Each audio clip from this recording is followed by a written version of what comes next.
basement, parking. O yan. So ngayon guys, nakatambak na ang mga nakatambak ang ating mga kailangan dyan ng mga semento. 1, 2, 3, 4, 5. 1, 2, 3, 4, 5. O, 5th floor. Tapos sa taas tayo. Ah, halika din. Ito mag-video natin. Sumama ka ha. Halika na. Okay, hi! So, halika na guys. Mag-update tayo dito sa building.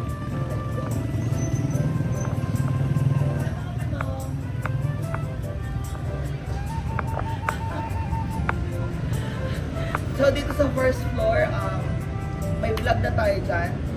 Akyat na tayo. Tara na.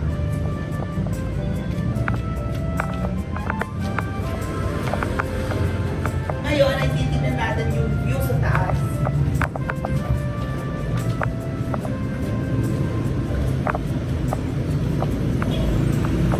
Second floor.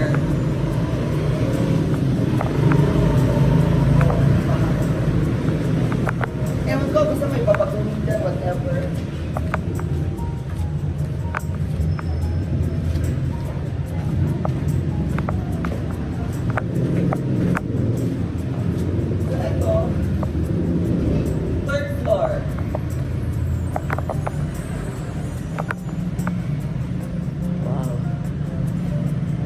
Third floor ay parang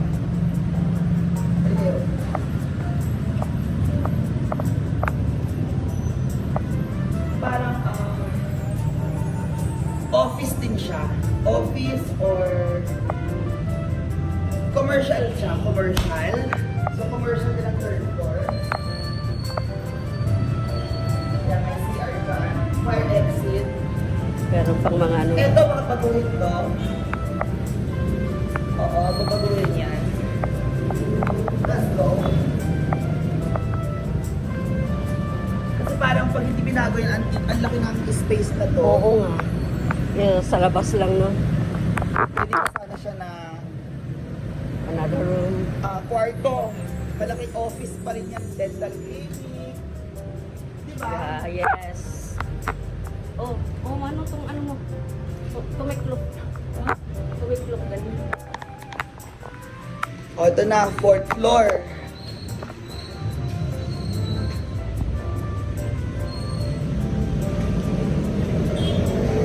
Fourth floor.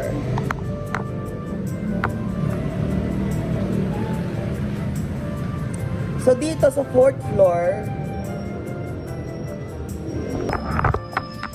ayan guys, so dito sa fourth floor, iba naman. Tingnan natin.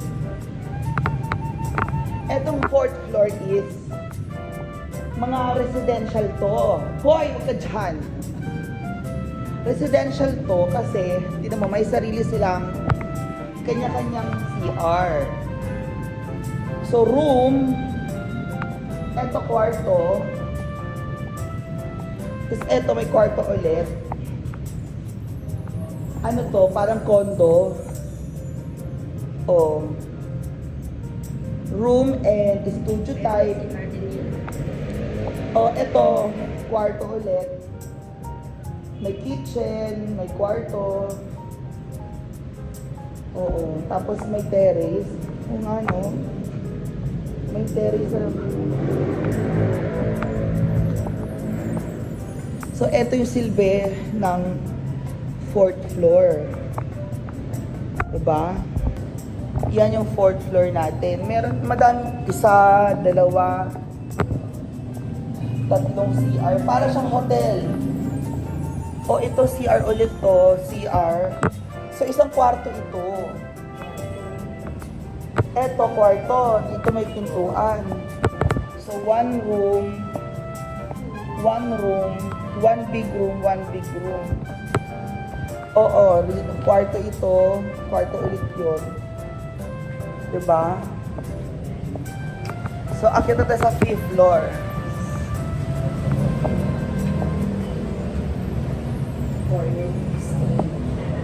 This is a boat.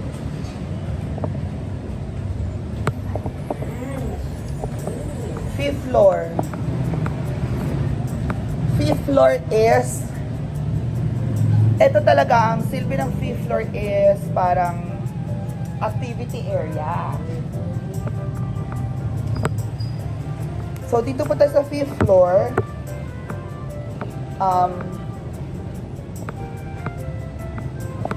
Meron po tayo dyan, male, female. Ah? Ano to? Bathroom. Tapos mataas na tayo ang view. OMG.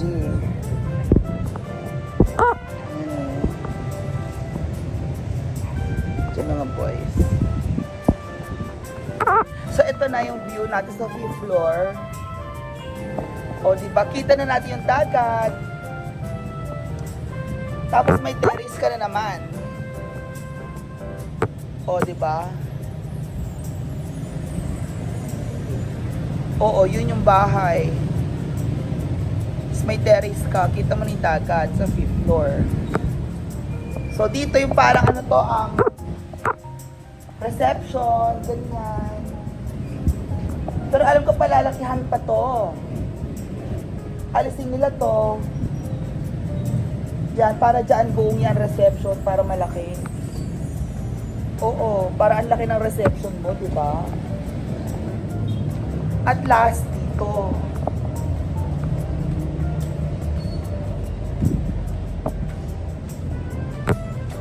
Ito, ang penthouse.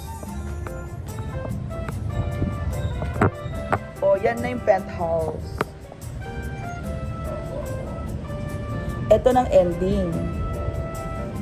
Tapos yan na yung penthouse. O, madali na lang dapat matapos yan. Pero, may papalitan ditong, may papalitan na revision eh. Dapat ito salamin.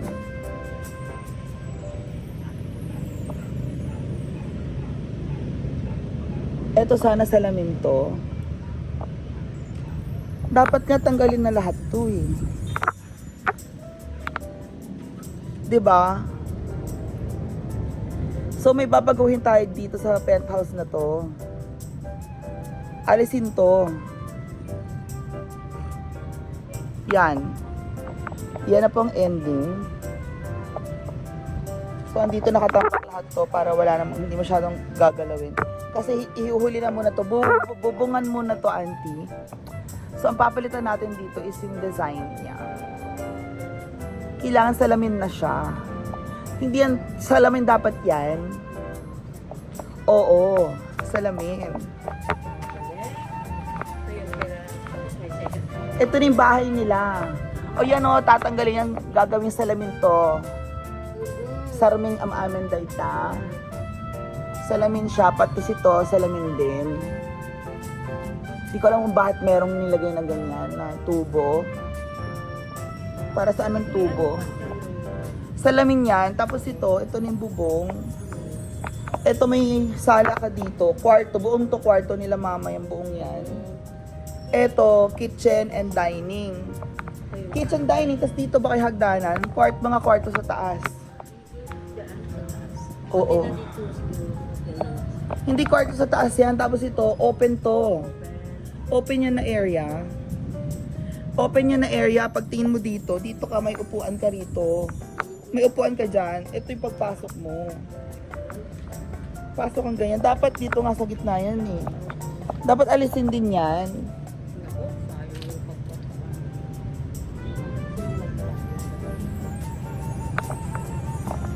Oh, so dito na po tayo. Ito na po ang view. Oo, ito yung view natin ng 5th floor. And ito yung view talaga ng ating ito talaga yung view ng ng ating yan na yung view ng buong Torre. So see you later guys. Bye-bye.